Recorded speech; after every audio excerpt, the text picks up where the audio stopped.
Martinez now on the front. Ryan Jastrab on his wheel. Who's going to win this pro elimination race? Jastrab going up high. Martinez is going to kick in the after boosters. Jastrab's out of the saddle. Martinez out of the saddle. Here they go. They're teammates, but not in this race. Jastrab trying to overtake Martinez. Martinez trying to hold him off all the way to the line. What a big push. And give it up for the winner of our pro elimination, Clever Martinez. All the way from Venezuela. Give it up for Martinez. Hey guys, first of all, I want to say thank you for having me. I feel honored to be on the podcast, on the show, and being able to relate with the youth in Singapore, and kind of like a little bit of giving. And thank you for having me and being able to share my story. My name is Clever Martinez. I'm from Venezuela, and I would say I consider myself as a track rider, even though there's no such a track rider um, career professionally. You would say. Um, I feel like the track for me is the place where I thrive, and it's the place where I learn how to go fast. And a little bit of my story was back in Venezuela when I was 12 years old. I started doing cycling for a program. Um, it was a completely free high school program that we had back in the days. We used to go, kids my age, probably younger, some olders, um, just showed up to the velodrome and go for get a workout and go home and then come back the next day. We didn't have to have a bike. They had bikes for us to use and for us to learn and for us to crash because when you're learning you're gonna crash a lot. But I was fortunate enough to have the opportunity to take advantage of that kind of program back in the days. Those programs are still running, and I'm always in contact with whoever is running the program and kind of like extending my hand and helping them however I can. Because I feel like it's what you say, like you're creating a, a window basically for kids to get to know the track, to get to know cycling through the track. And for me, in my case, that was the chance I had to start my career as a cyclist. And I feel like that's really important, um, to have those programs worldwide for kids that don't have the resources to buy a road bike and go out there and and be a part of a road team. I feel like a track is a good way to start. I feel like, um, and some of the advantage I feel like I had starting on the track is the amount of skills that you get. Um, it's completely different because it's a fixed gear, right? So you can't stop pedaling. And so if you wanna go around someone, you just gotta pedal harder, um and those close calls every time you're racing bunch races, one next to each other with no brakes, with no gears, in a relatively um, small space, sharing with 10, 15, 20 more riders. um, I feel like that gives you a sense of awareness that you don't develop on the road, I believe. Mm. And so that's on my advantage or the advantage of whoever track rider develops from the track. Mm. Um, yeah, I a little bit more of my story is I came to the US specifically to race on the track in Pennsylvania, the Mm. T-town. Um, they every year they organize probably a full month worth of UCI track racing, and a teammate used to come every year. And so one of those years he invited me and I came with him. Um, and so after that I was like, I just wanna race here Mm. because I loved it to, a lot. And so then I started racing for a criterium team here in Mm. the US. Um, and so after that I found a couple more teams that were, willing to hire me and pay for my season and give me bikes and all stuff. Um, and even though I started racing crits here in the US Mm. and I was part of the NCL, I actually Mm. ended up being the MVP of Mm. the 23 Yeah. NCL. Um, I always consider myself as a track rider, Mm-hmm. and every time I had the chance to sneak out of the crit racing and go race track, I did it, and I will be doing it till the day I retire. Um, Mm. and so that's kind of like in my journey. I came here to race track. Because of COVID, I got stuck, um, and then found a team, found a family, made a family, got married, and now I have another completely new life here in the US. Mm. A writer and as a human Mm. being, I Mm. would say. Nice.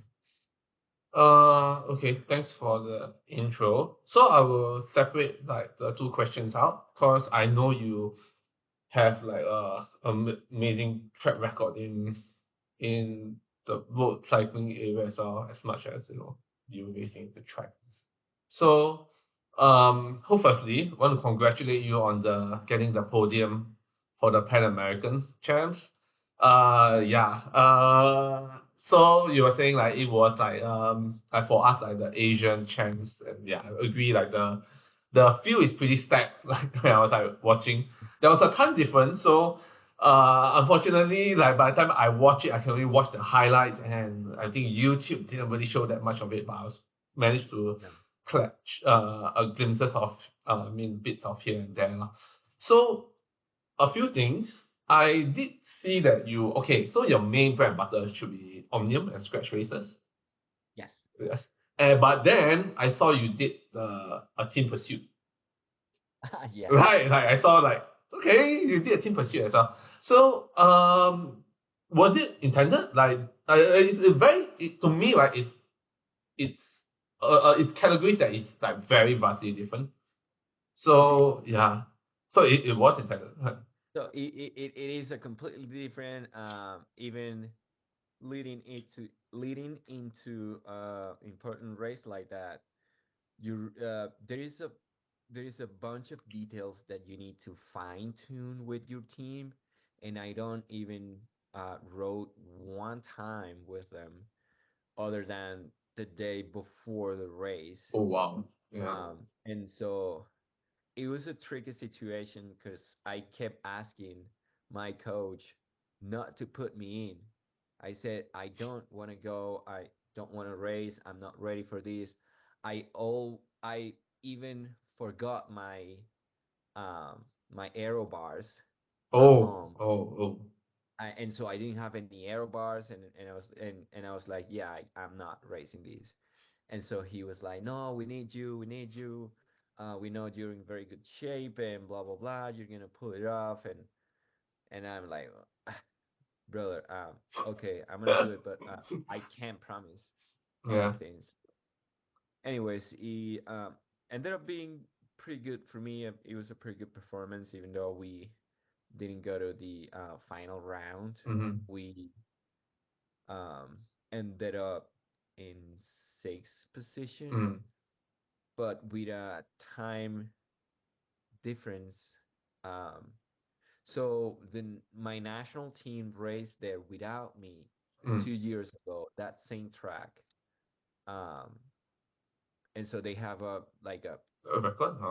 best Uh, time. And so we smashed that time for like 7 seconds. oh.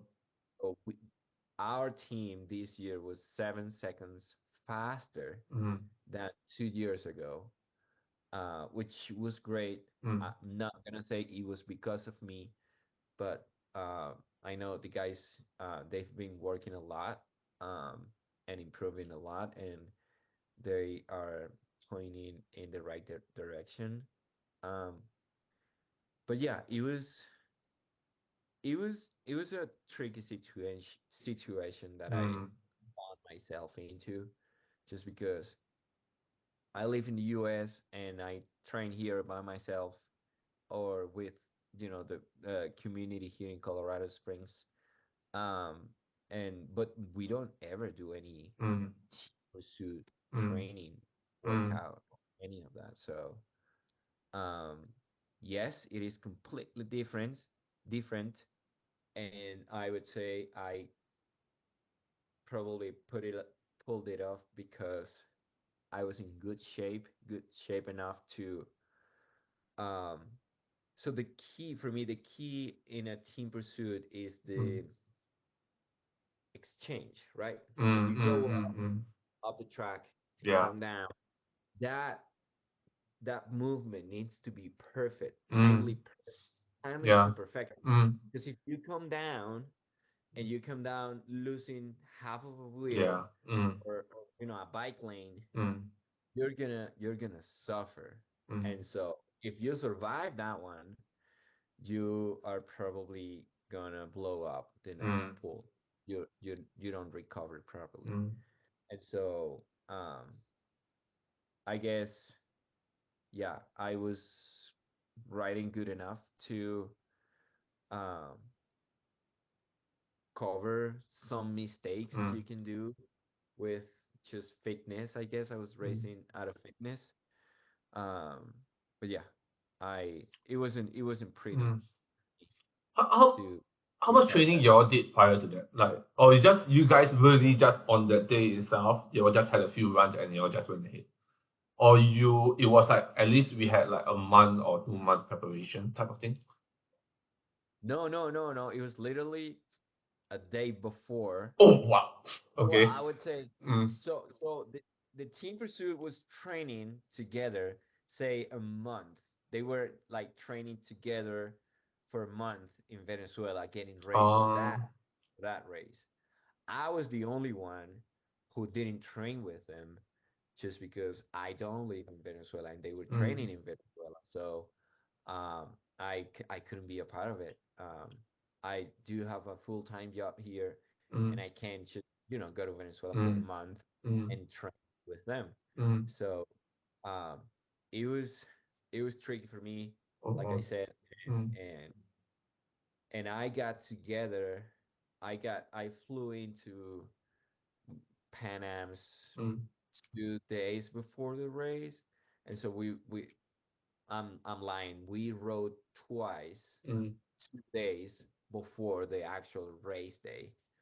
Um, and so that for me was like, I don't, because if I said, yeah, yeah, coach, put me in, and then I, I crash or Mm. Mm. I can't keep up, Yeah. then they will say, okay, yeah, no, you Mm. know, you did this wrong. But I was genuinely not trying to race that, Mm. and I was forced to do it. Mm. It, but fortunately mm, it went it went really well. mm. Yeah. Yeah, like the previous guys whom I talked to, like Dan and Charlie, their bread and butter is team pursuit, and there's so much, like they have to write so much together. The tactics, the strategy, and the fact that like you are all drafting really close as well. I mean, besides the exchange, the fact that you guys are drafting really close to each another. Yeah, anything. I mean, like that needs like a lot of time to prep. So I was like wondering, oh shit, like you have to do that plus your Omnium plus your Scratch and all that, like which like you don't see, like you seldom see a rider where, oh, that they're doing Omnium and then like they're also doing like an IP or a team pursuit as well. I mean, there are riders like that, but you don't see it that often. Yeah. So and yeah, not only that, the very Mhm. last day they had me racing Madison as well Oh yeah, with yeah, yeah. I saw that. this kid that he's only 18 years old. He's a super talented kid. Mm, Uh, but that he never ever raced a Madison mm, internationally. He raced twice Madison, mm, but always in Venezuela, and that was his first time ever racing Madison. And again, I say that I don't want to race Madison. I don't want to risk it. I don't want to crash. yeah. I don't know this. I've Mm, never done an exchange with this kid. mm, I don't know if he even knows how to race. mm, Um, and again, we pulled it off. We got fifth. mm, Don't know. He crashed the probably the first 20 laps into the race, mm, and um, but he recovered and he finished. We ended up being fifth, mm, which wasn't too bad, mm, to be the first time ever for this kid. But anyways, we managed to get ourselves safe and together to the mm. line. Yeah, I think that's most important. I mean, like you Yeah. only have a 1 day prep, and all these are, like they're specialized. It's specialized in that field, and then you just had a day to do it with someone else. Yeah, Yeah. yeah. So coming to back to I mean, the podiums that you had on Scratch and Omnium as well, for the Pan Ams. Was it up to your expectation? Like, did you like you like was the result what you expected? Um, You came really close. I saw the scratch. You came really really close out of nowhere. Saw the Team US guy like just overtook you from behind, and yeah. yeah, that was a crazy one. Mm, I would say you need to, as a rider, you need to always line up for a race trying to win or expecting to win. mm, Because if you lined up for a race expecting to get, you know, oh, I'm good if I get top 10, or mm, you know, it could be sometimes, but most of the time you need to have that mentality of I'm gonna win, or I'm gonna at least give it my 110% mm, trying to win. And if I don't, then I'm not gonna be sad because I know I did my best. mm, And so what's left? Just, you know, training and getting better for mm, next year. Um, so to talk about my expectations mm, about the race, uh, yes, I knew how I spent my whole winter training, and I did stuff that I never did before. Um, and I got myself through a really, really hard training program. And yes, I was expecting to be up there. It was kind of like a little bit of hesitation Mm, in the scratch race. mm, That last lap, I shouldn't have pull off or pull up and let the Canadian guy go around. mm, But anyways, um, that was a mistake, but also it was something that um,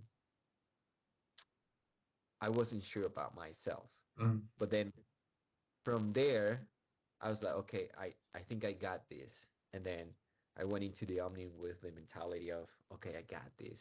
mm, And so I was actually fighting for the win. mm, Uh, but it was, I mean, it was inevitable. Peter Moore was just too strong. mm, And, you can see him winning at the Champions League last year mm, and, podium at Worlds mm, last year. mm, And so to fight up against someone like that, um, I wouldn't say it's impossible, but it takes time to kind of like crack the code mm. on someone like that because of the experience they have already at the highest level. Um, and so, yes, it was something that I was expecting Mm, to be at least in the podium at Pan Am's. Yes. mm. So, you're saying like I mean, your winter training building up to this, right? Like to your Pan Ams. How's your training with? I think a lot of people would be interested to know, like, how's your training? What's your training regime like building up to this? So, my winter, I spent my winter working. Like I said, I work a full-time job with kids on bikes. And I did a lot of, this time around, I did a lot of lifting. Mm, Um, and so I was trying to really get strong in the gym first, and then at the same time, did a lot of base training, probably 4 months of only base training in gym, probably 3 months base training in gym, base training in gym. And then after that, I started going to the track, at least once a week and do some specifics workouts for uh, speed, leg speed, because I was already strong and I was already, um, I had a lot of resistance, but I was not fast. mm, And so, um, say the last, I would say the last month was a really, really hard month. And in terms of intensity, I bumped it up, uh, and I kind of like um, took it easy on the gym and took it easy on the base training. I stopped doing a lot of hours of training and I started doing less time but more intense, more specific workouts like um, on the track, sprints, like 30-second sprints, which is probably around 500 meters, mm-hmm, flying 500s, flying laps, and then motor pacing is really important, mm, uh, and stuff like that was the the the last leading the last workouts leading into Pan Am's.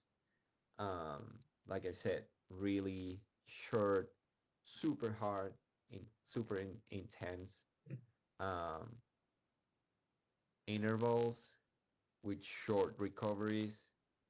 Um, that's what gets you ready for, at least for the track.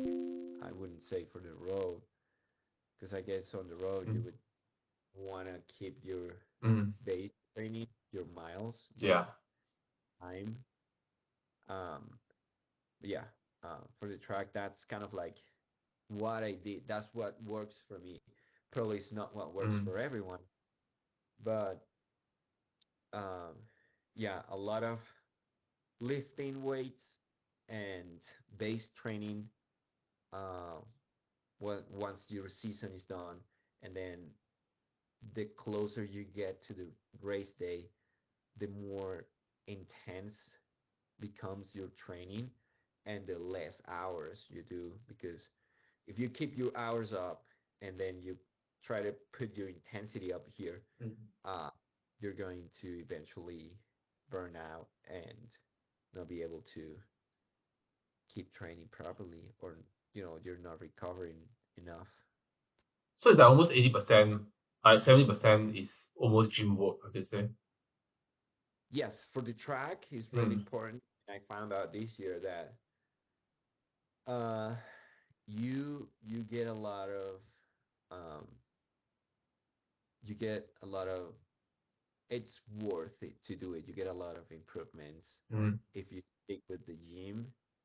Um, even a couple of weeks before the race, you're still doing some sort of gym training. Some people even like race day would do some sort of gym sessions. Mm. That's more like um, for the sprinter side of the track racing. I've seen some sprinters doing, squats Yeah, with yeah, yeah, it's crazy. 100 Yeah. kilo. The whole Those, bar is bending when they yeah, were doing the squats. yeah, the morning before the race. Mm. Um, I I don't know if the endurance side of the Mm. track do it. I don't think so, but who knows? You know, I did I did see one day Ashton Lambie Mm. before he broke the world record. We were racing Pan Ams in Bolivia. That was years ago. Yeah. I did see him the morning before he broke the record doing those kind of liftings. And I'm like, dude, this dude is crazy. Mm. And then and then in the afternoon he was breaking the world record. And I'm like, yeah, he's not Mm. crazy. I'm crazy.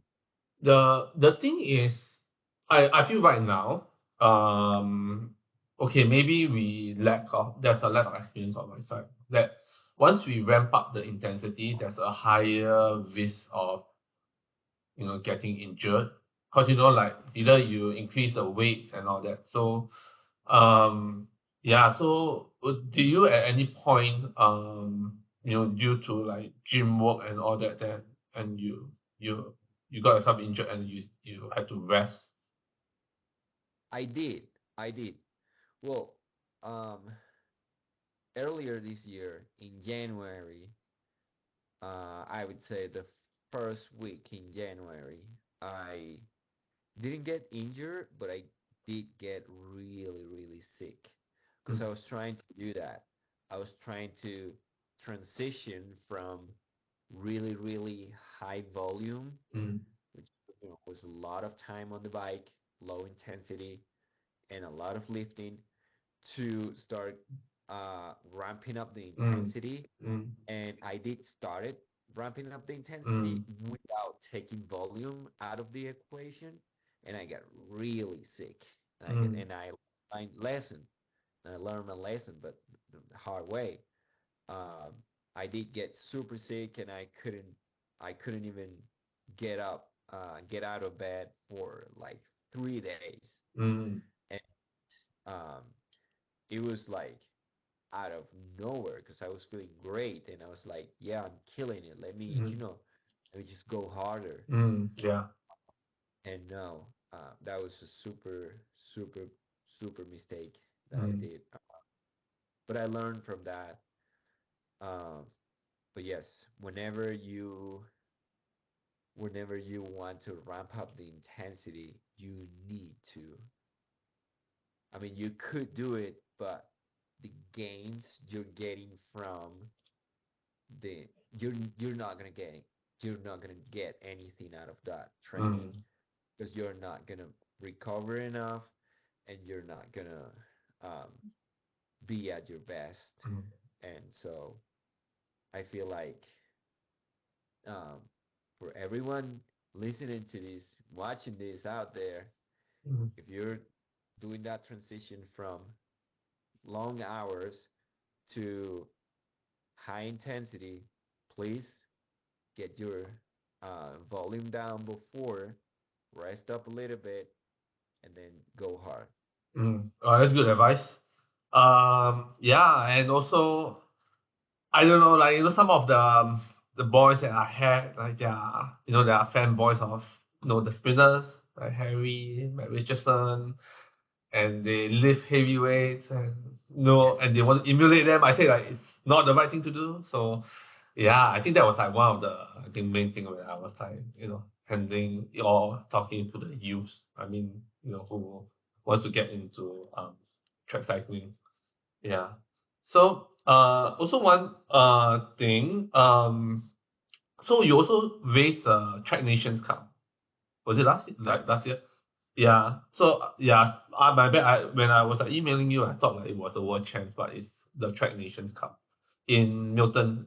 Was it? In Milton, right? Is it? Or Hong Milton Kong? was the last one last year. Yes. Oh yeah, last year.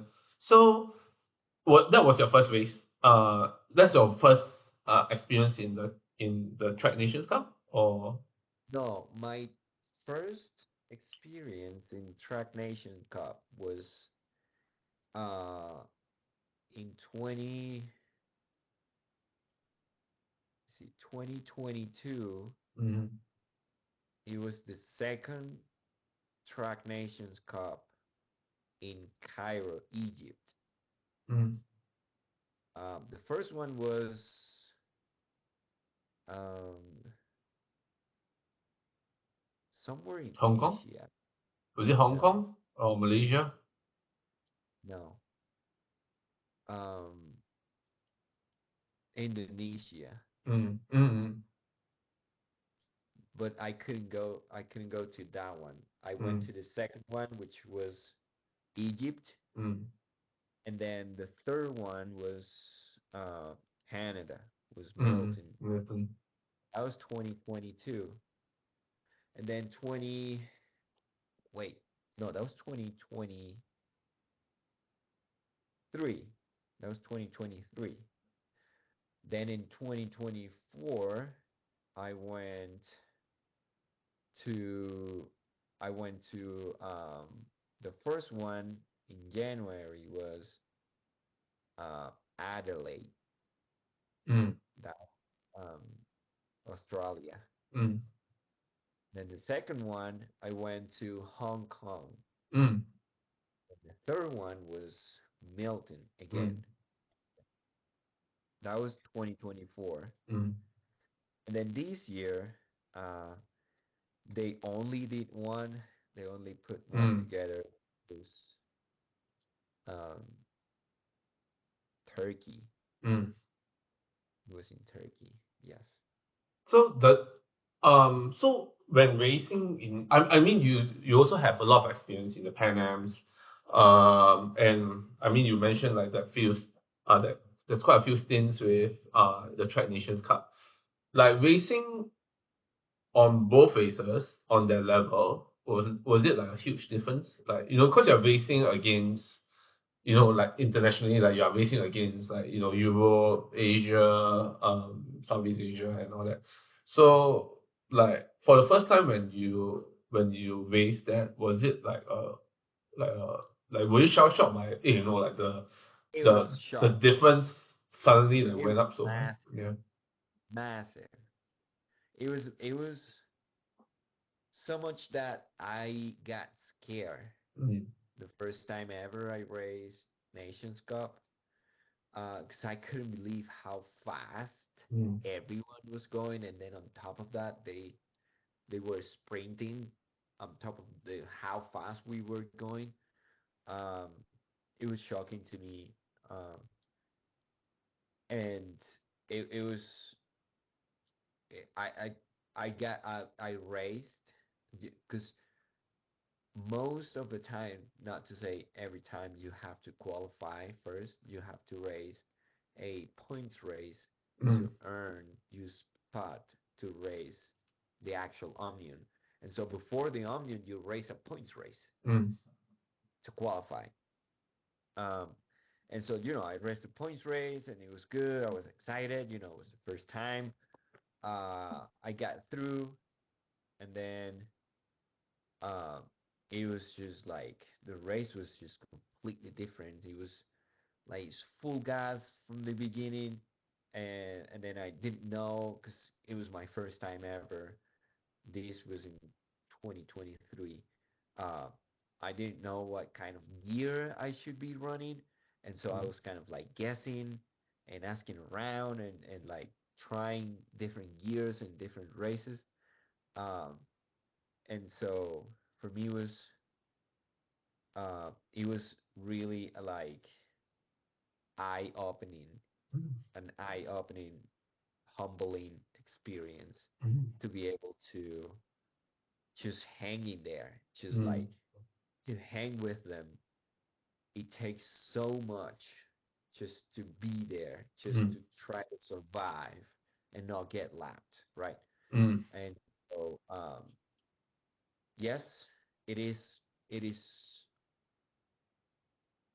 probably, um, because at the Pan Am level, and you know who's strong, who's not strong, and you kind of like follow the stronger one, and like you can read the race. But um, at the Nations Cup level, at the world level, you sometimes there is talent from France or Mm. Belgium, whatever, that you don't know anything about it because it's so many of them that you can't keep track, and Mm. so uh, it's you know it's always someone different, and so you don't know who to follow, you don't know who to Mm. don't follow because they're gonna get dropped, and then they chop the wheel for you, and Mm. so then you Mm. have to close the gap,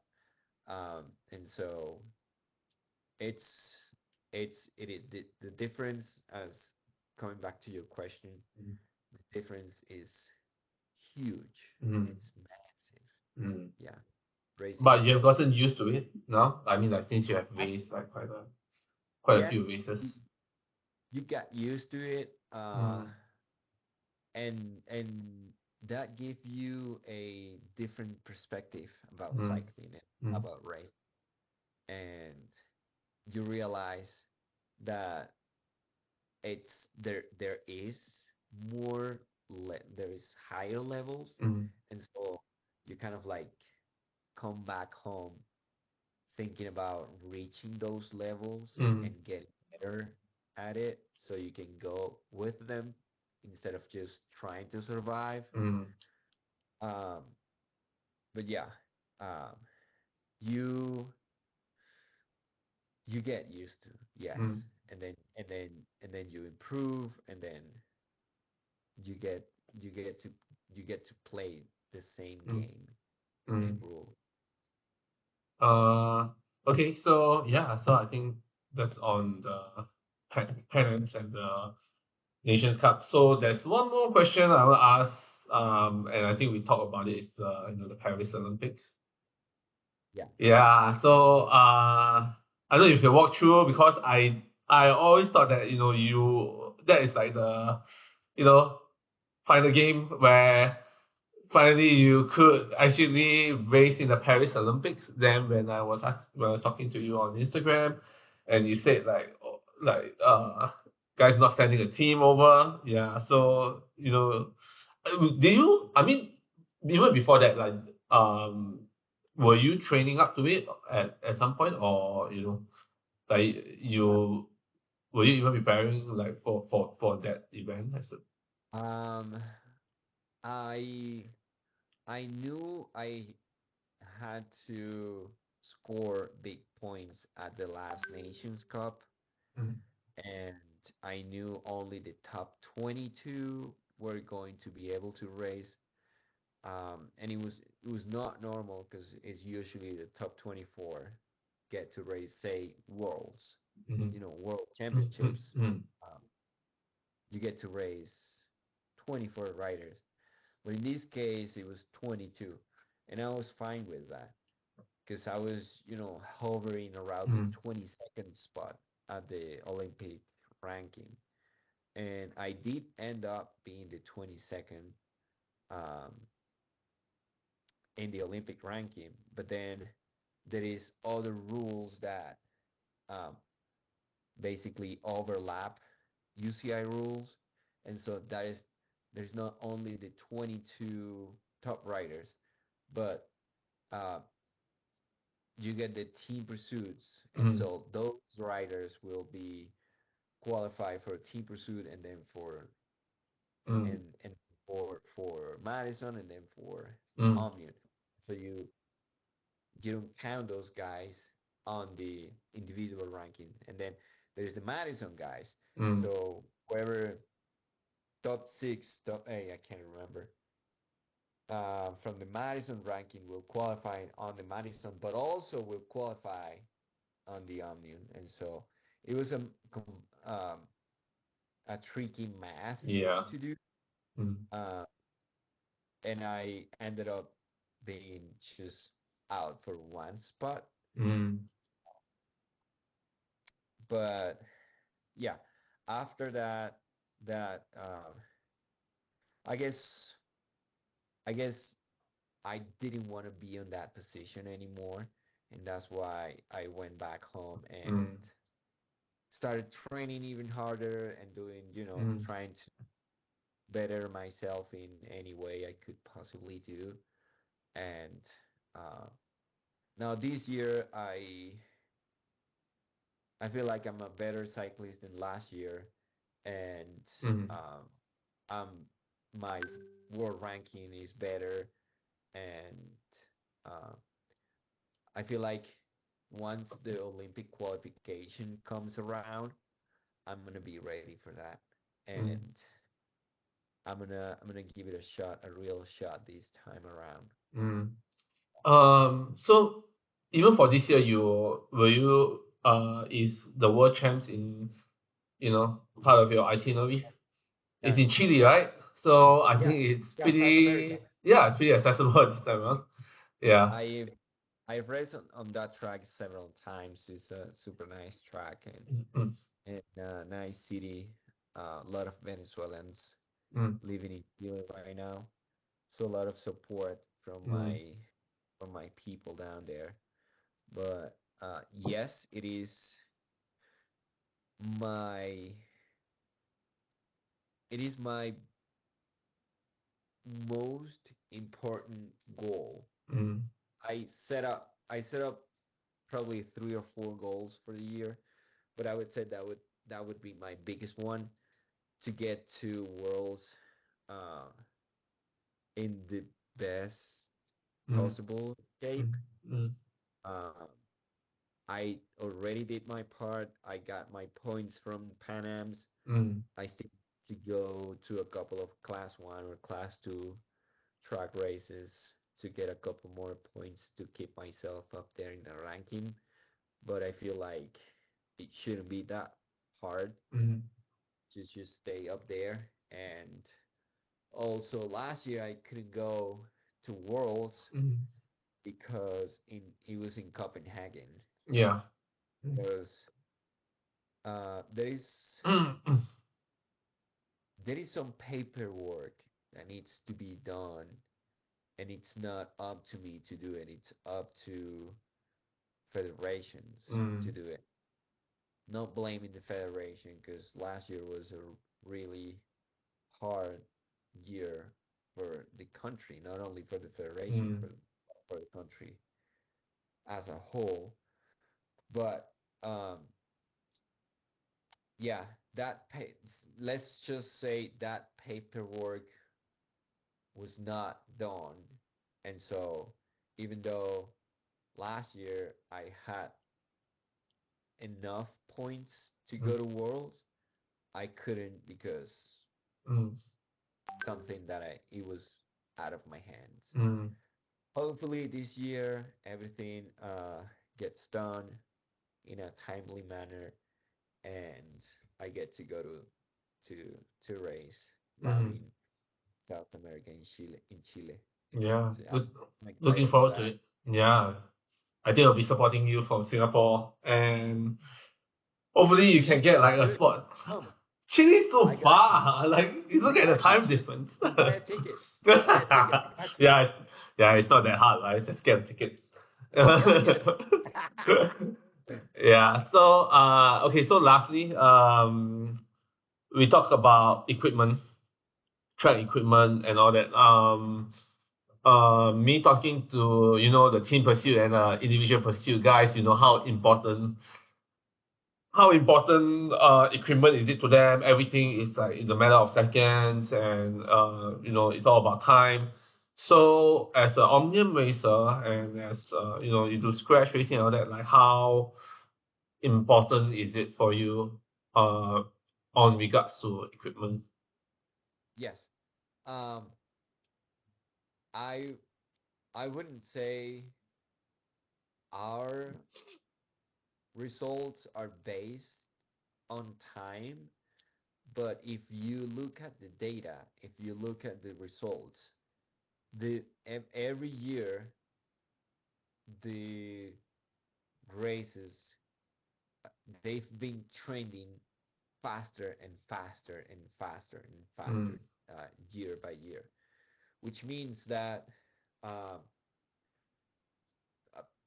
I mean, probably every cyclist is getting better, but also the kind of aerodynamics that they're playing.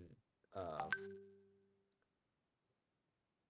it's a whole nother game. mm, If you don't have the same equipment as those guys, then you will be playing with different rules. mm, I feel like equipment is as important as the team pursuit equipment mm, or the IP equipment, just because uh, the races are going so fast that any aerodynamic advantage you can get will save you some watts that you can use at the end, or uh, you won't get as you won't accumulate as much lactate, mm, because you're trying to pedal harder because your aerodynamics are not dialed in. mm, I feel like equipment, not only for team pursuit and for IP, is important. It's becoming more and more important for bunch racing as well, mm, because of how fast mm, we're traveling. It's not about who's got the the best or the strongest punch at the mm, end. mm, It's more about who can get slippery and mm, just out the front, or just, like I said, save the most energy for the end. Because at that level, pretty much everyone is mm, riding with the same FTP, and mm, then probably the same spring power. So that equipment will definitely make a difference. mm. Uh, So with so on regards to equipment, right? Like I mean, we compare to the bigger nations lah, like Netherlands, Germany, Japan, and all that. Where like I mean, their equipment is like top notch. Like like it always appear on GCN, and like we get to see like, oh, how expensive those things are and all that. Then there are other nations like I mean, where we got lesser fundings, like so in regards to that, right, like when you got to get to race on bigger races like the Track Nations Cup, I mean, like the eventual the World Champs and the Olympics, like in this sense, how will you cope in this sense? Like like countries like that, which obviously they have a bigger budget than you guys, then is there any hacks or anything that you try to have, like, so that you are at least on that level? on their level. Yeah. Um, yes, probably what I would say to that is you c- you can give someone the best equipment ever, the most stiff aerodynamic bike ever. But if that someone has hasn't worked their aerodynamic position Mm, on that bike, uh, it's probably not going to be as helpful for that person. mm, Why? Because uh, the bike will hit the wind, right? mm, But the biggest frontal uh, wind resistance will make it, your body will make the most mm, impact against the wind. So if you have a super aero bike, but you're riding like this and you're not like getting really aero, um, I feel like you working on you and what you can manage and what you can uh, improve is just yourself mm, and being able to get down and to get in that into that position, mm, which is trending right now. It's like getting really mm, down here mm, and like be mm, like yeah. this.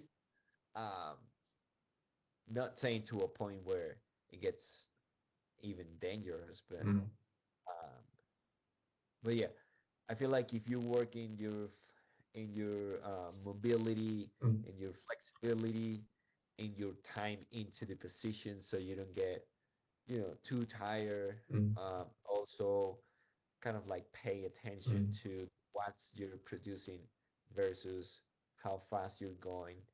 Um, there is details that you can pay attention and dial in, mm, so you can get closer to those mm, aero advantage of 100,000 mm, bikes, mm, those $100,000 bikes that Japan mm, has or GB has. mm, Um, yeah, it's not all about the bike, but also I would say it's more important about the rider and how that rider is adapting to the bike.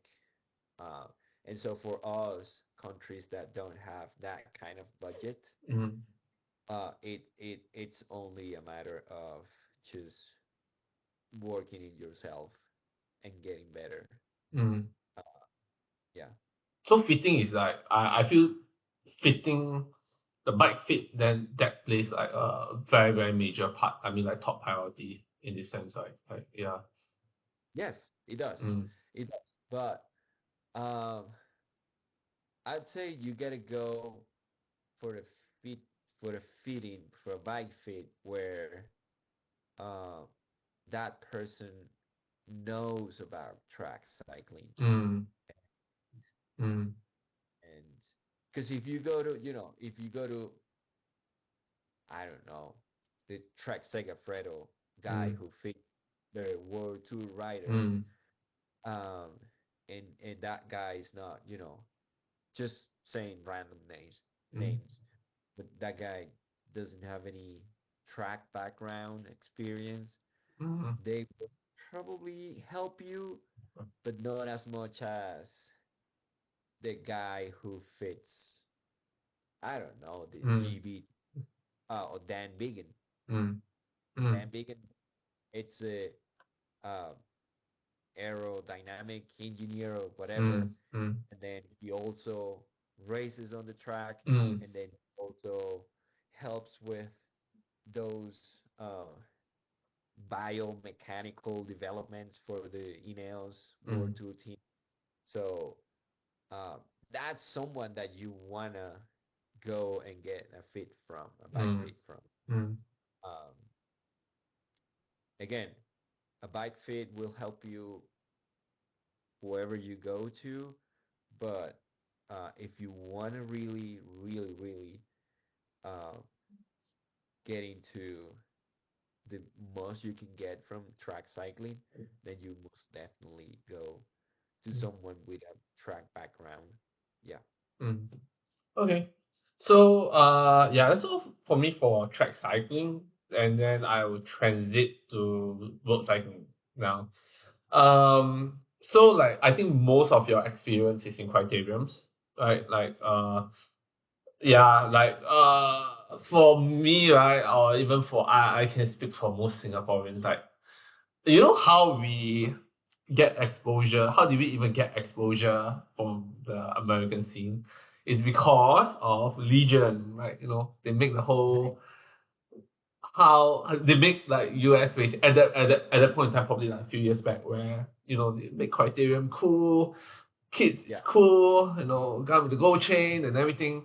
And I think like yeah, everyone loved to be like you always had a team like you know how Legion is, and I want to be like how Corey Williams or Justin Williams is. So I think that was like our main like you know like oh like that's how you know our main like gist of our knowledge came from. So, but I don't know, I did some, I mean, in Singapore, right, where we do not have much, you know, road space to race. So mainly most of our races was like criterium types of races. So the, sorry, give a minute. So, mainly I mean, like racing in the criterium, there's a lot of chaos. Like, you know, a lot of things that you have to, you know, think on the spot, and all that. Then, especially like, you know, sometimes I use local cycling as, you know, like, some videos to like show some of my juniors last time. And then like, you know, we do see like, you know, there's so much chaos, so much things going on when it comes to, you know, racing in the criterium, especially in the US. So, for you, like, how do you manage, you know, all this chaos?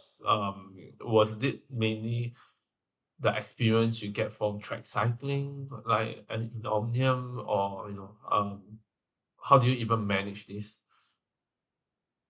Yeah.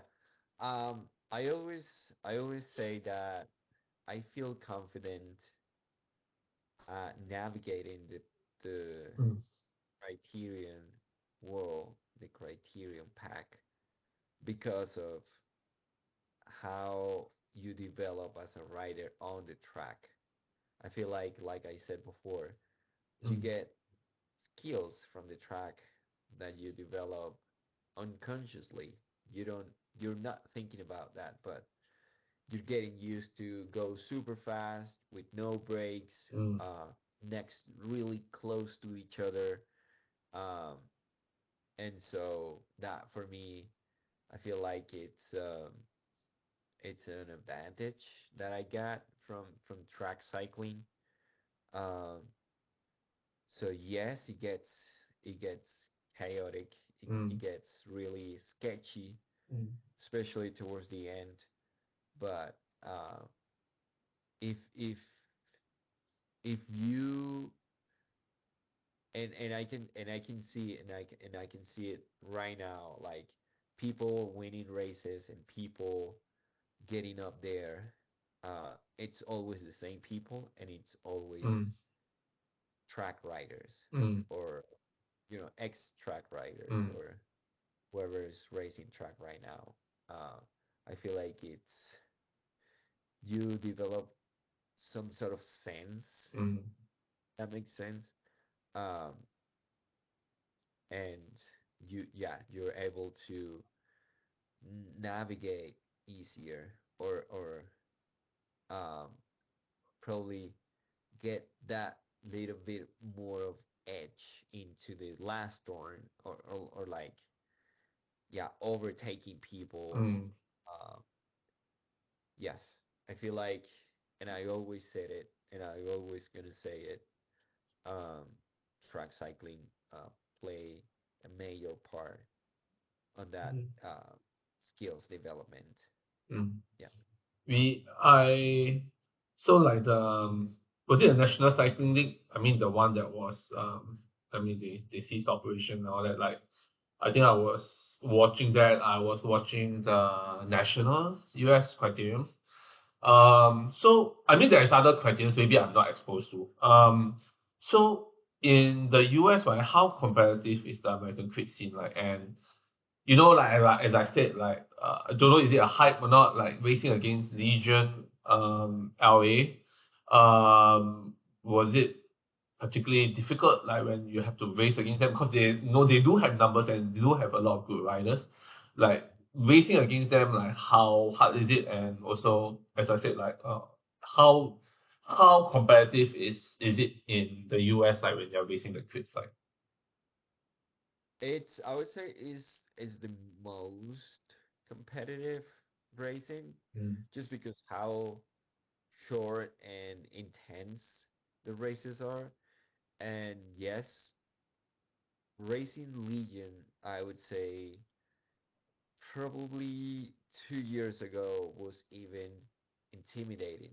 mm, Like if Legion was racing and you were there, you were like, well, I guess we're not gonna win today.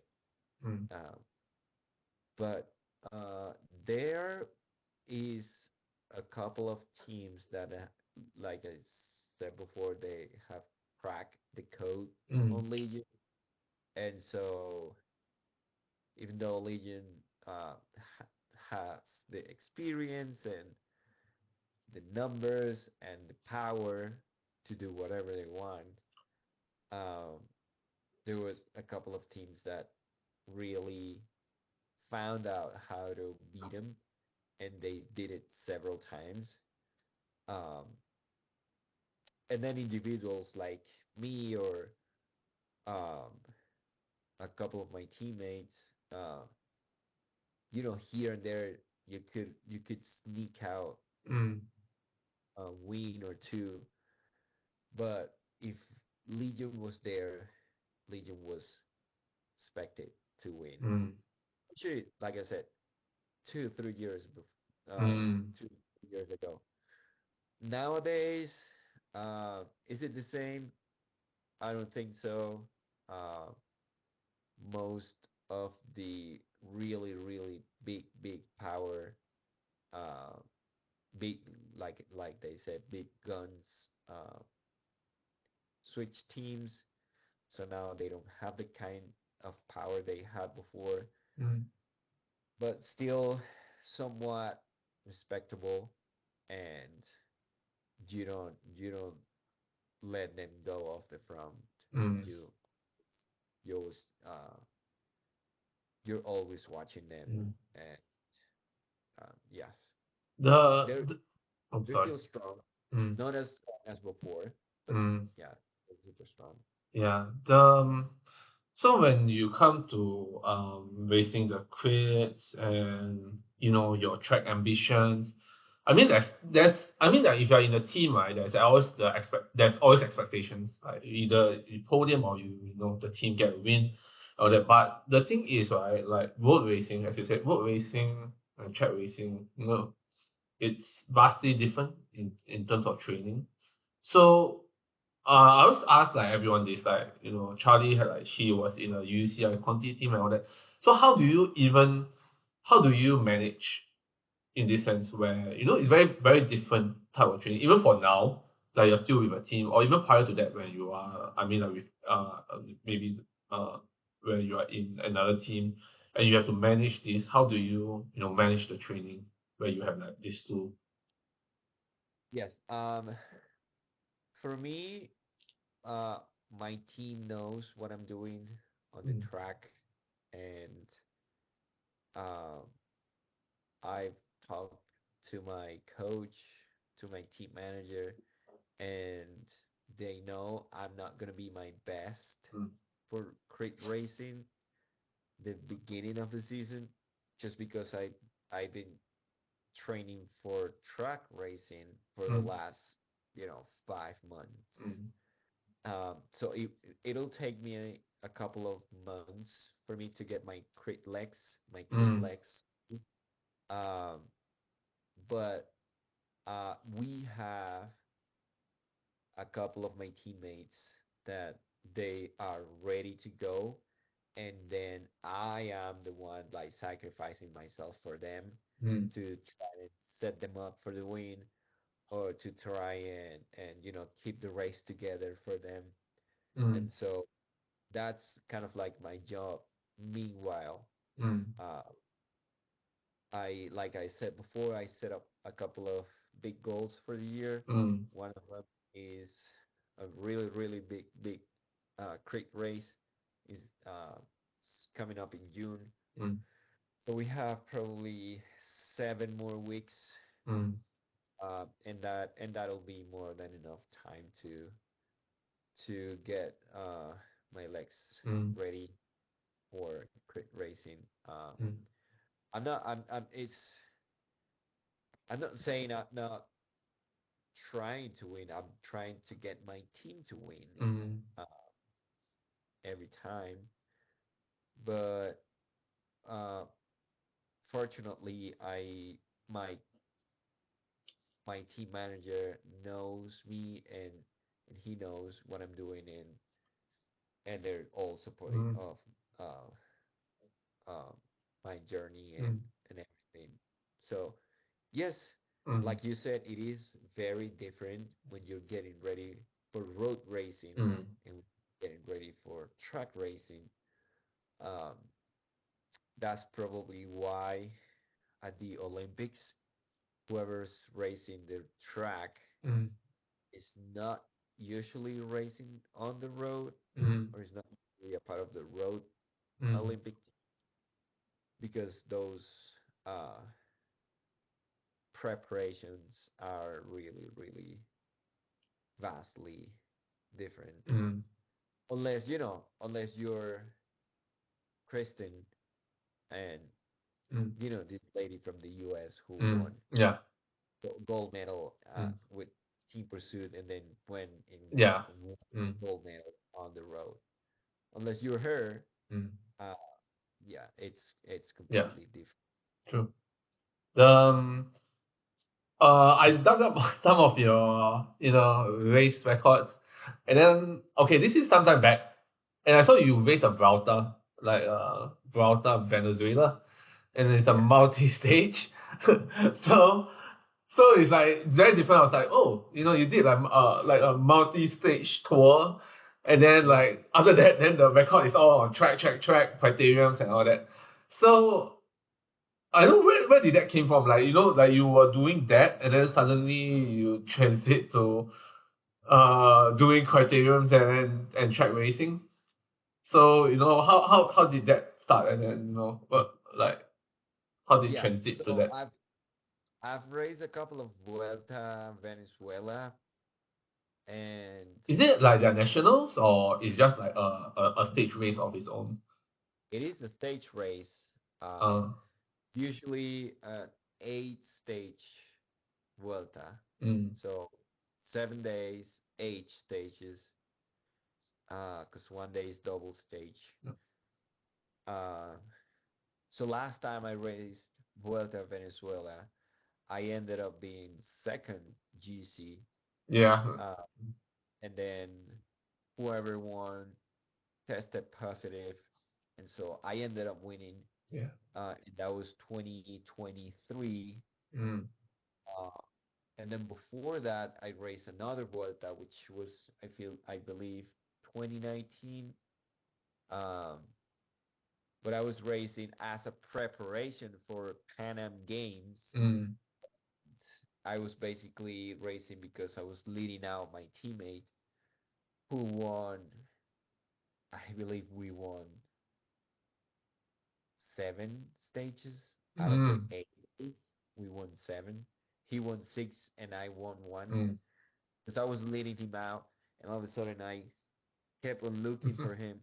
And so when I realized he wasn't there, I just kept going, and nobody went around me. Mm, So I won. That was the last day. mm, Um, but anyways, um, yes, I do race on the road. It's not my forte, I would mm, say. Uh, I don't know. I never tried. I never tried racing road. I don't know if I was even good at it. At the point in I time where you won that, do you ever thought of like, hey, I could actually excel in this, or I could go pro with this, like I could join like a county team or something? Do you ever like have that thought? Yeah, Yeah, after that. yes, yes, yes. It did cross my mind, but I guess um, there is no team out there looking for a, 4 years old guy. Um, Mm, so I don't even try, to be mm, honest. Um, so yeah, I had fun. I feel like if I get my heart into it and I really try to get ready for that, I'd be somewhat good. mm, But um, like I said, not trying to go pro. mm, I don't think there's anyone out there, offering a contract for someone like me. So I just mm. I just enjoy whenever I get to do it. I do my best, and then yeah, whatever happens, happens. So yeah, so I think that's about what I want to ask on writing. Then all these things that I will ask are probably um kind of related to, I mean, everything else. So actually I thought you were young dude. Like I thought you were at least in your late 20s or something. And then I thought like, oh, you were actually like 33, 34 years old. Um, do you ever felt that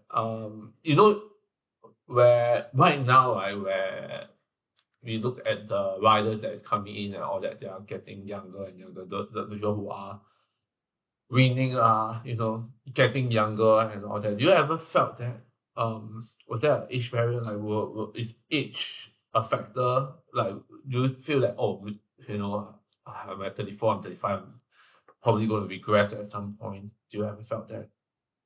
No, Mm-hmm. not even crossed my mind. Mm-hmm. I don't. Isn't nothing about it that I can think of. Um, I feel like um, I haven't abused my body um as much as some of the younger kids had. Mm-hmm. And I mean I'm using my body as in training wise or you know partying or Mm-hmm. whatever. Um, I feel like I've lived a pretty boring life, Mm-hmm. uh, to say something. Um, and so I guess I don't think about it. I Mm-hmm. don't I don't ever think about, oh yeah, I'm old, I'm getting older, and these kids, these Mm-hmm. kids, it's super strong because, he's 20 years old now. Mm-hmm. I don't think about that. I feel like whatever work you put in, Mm-hmm. you're gonna get out, right? Mm-hmm. And if you're putting in the work, and if you're disciplined enough, and if you're doing everything right, you're gonna be competitive, and then it's gonna be a matter of who wants it the most. Um, so yeah, age is not a problem. There's Mm-hmm. nothing about it that I think True. it's factor. I don't Mm. think so. So okay, so is there okay? So I mean, on a separate note, like, is there any regrets you have, like anything that you felt that, like as I said, like, oh, you've done the Velta, like, hey, you could gone like, hey, be a stage tour rider kind. Is there anything you look back and felt that, I should have like done things differently, or I could have, like I said, like, oh no, I could have tried being like a stage tour rider, or I could something I can done different, like I can do things differently. Is there anything you look back and you felt that, oh, you if I have the chance, I will probably will do that. No, Mm. It's funny. It's funny that you asked that because I feel like everything I've gone through my life um, has gotten me to the point I'm living now, right? Mm. And Mm. so when you say, "Oh yeah, I didn't take this opportunity," or I didn't take that, no, I didn't take those opportunities because I never had the opportunity. Nobody Mm. ever came to me and say, "Hey, Clever, here, let's go and race with this, Conti team." Mm. Mm. When I was 20 years old, or when I was, 18 years old, Mm. no one ever asked me to not even race for a national team. Mm. I was like, I was there. I was a track racer. I decided to go to the university, and people, at least in my country, um, they don't like that mix. If Mm. you if you're going to study, then you go to study and Mm. forget about sports. Or if you're doing a sport, then forget about studying Mm. anything and and and just do sports. Um, I don't think that's the case here in the U.S. I don't think that's the case Mm. in any other countries. But where I come from, I didn't have that chance, and Mm. and I yeah, I made the decision to go to to the university, and I did that when I was 17 years old. So I didn't have any chance, Mm. anyone offering me any contract, not even the chance to go and Mm. try. Um, and so yes, I I don't regret anything. I feel like what I've done, uh, or what I've achieved is because hard work and discipline and dedication that I've been putting on year in, year out.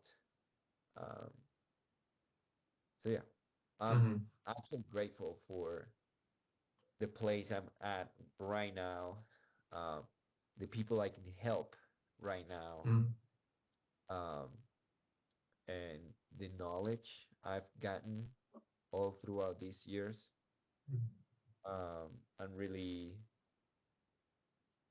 um, yeah, happy to help Mm. more more of the younger generations with my experience and with whatever I can help Mm. them with. Yeah. Mm. No So, regret. I'm mm. cool with that. And Mm. if I get to do it again, I I would do the same. Mm. Yeah. Yeah. The reason why I asked that because I think some of the riders I talked to that um had that opportunity of like, oh, um they went Conti at some point, I mean some of them did have regrets like, oh, if I had done this, I could have maybe gotten to be a world tour level, or this, but you know Never had that. probably, yeah, there's something, yeah. Never had that Mm. opportunity. I would have Mm. taken it for Mm. sure, Mm. but Mm. never had that. Right. So, lastly, moving forward, yeah, just now I think we heard some of your plans and all that, but from now to all the way, the next Olympics is in LA, right? That's in Los Angeles to Late LA. I November. think, and it's near, it's where where you guys are. I mean, like it's in the US. So, to that, I think, what's your game plan? Like, what are the races that you're going to join? Like, what's the game plan leading to that? So game plan for 2028 is Mm. well, ultimately to qualify. But in order to qualify, well, we don't know yet Mm. because every Olympic Games they tweak the rules a little bit. Mm. So we still need to wait for the International Olympic Committee to come out with the rules or to come out with the way to qualify because nobody knows as of Mm, right now how to qualify for the Olympics. Um, but it's usually, whoever tops uh, rankings. mm, It used to be, I remember, probably for London 2012. Um, it used to be the top five nations by continent, mm, something like that. And so you didn't have to go out there and race with everyone in the world to mm. qualify to worlds. It's You just within only, your region, right? Mm, yeah, just your continent. mm, So if you were fifth in your continent, you were good. You mm, were going to the Olympics. Uh, but then they changed it, and then they keep changing it every time. mm, We don't know yet, but ultimately find out what's the qualification process and come up with a plan to qualify early and not being, chasing points that mm, those 2 to 3 last competitions. As of right now, like I said, I after Pan Am's, I ended up being seventh in the world ranking, mm, which is good. But I don't know what's the qualification process. So I guess I don't have a clear path to follow today as of right now, but it's going to be basically, I guess, keep myself up there in mm, the, I would say, top 10. You will be safe. mm, Top 10 in the world ranking um, will keep you safe and out of trouble. But in order to do that, I need to keep, racing all those mm, class one and class two UCI races. And uh, it's easier for me to do those class one and class two races here mm, in America. mm, And there's a couple in Trinidad and Tobago. I feel like it's another one in Chile where the World mm, Championship will be. Um, and so like here, closer to me, it's mm, first of all cheaper, flights are mm, cheaper, yeah. and then everything else is cheaper for me. Uh, and so yes, for now, the qualification window hasn't opened yet. Mm, So whatever points you have right now is not gonna matter. It's mm, not like it doesn't matter for the Olympics. mm, Um, that window will open probably 2 years before Olympics. So mm, that would be at the end of next year. mm. But you matter Uh, for the world champs, right? At least. yes, yes, no. Mm, Yeah. So like I said, keep myself in the mm, top 10, qualify to race world championships this mm, year, and then from there try to qualify for every single world championships from mm, there on, just because that will give you that experience and you'll keep yourself racing at that level, and mm, it's not going to be from like your national mm, championships to mm, world class racing, which is a big step. mm, uh, so yeah, I feel like if I keep myself racing at that level, uh, it's not going to be as hard mm, um, last time, because mm, I didn't race at that level until I was actually trying to qualify for the Olympics. So mm, uh, yeah, if I start racing, uh, or if I keep racing at that level from now, uh, I I feel like it's gonna be manageable. mm, It's gonna be easy. mm, No, say it's gonna be easy, but let's say, I'll have a better chance to Mm, qualify. mm. Yeah. Okay. I I I think that's all the questions I basically covered. Yeah. Yeah. Thank you for